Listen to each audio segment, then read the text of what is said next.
218. The FT-86 concept was announced in 2009 to the delight of Japanese sports car enthusiasts worldwide. It was an exciting compact front-engine rear-drive sports car developed in cooperation by Toyota and Subaru that rekindled the spirit of the legendary Toyota Trueno. In 2011, the production model of the Toyota version made its long-awaited debut at the Tokyo Motor Show.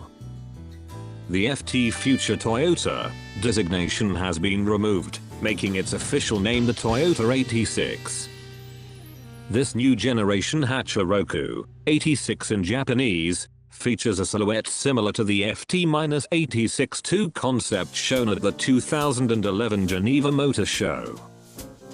The sleek body adopts Toyota's Aero Handling concept, where the car is held to the ground from all directions through advanced aerodynamics.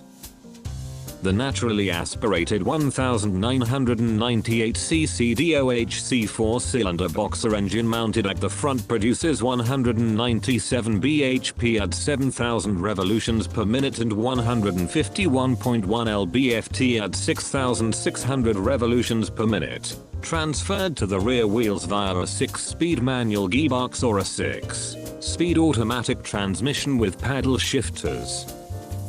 The front-rear weight distribution is 53/47, allowing for optimal rear-end controllability and excellent steering feedback. The center of gravity of the 86 is equivalent to that of supercars, sitting only 460 mm off the ground. The standard grade model with manual gearbox weighs 1,230 kg, and some models will feature a limited slip differential to further improve handling. There are also plans for custom tuning parts from Modelista and TRD, and a customizable grade model for competition use. In summary, the 86 is a lightweight sports car that truly caters to today's young car enthusiast.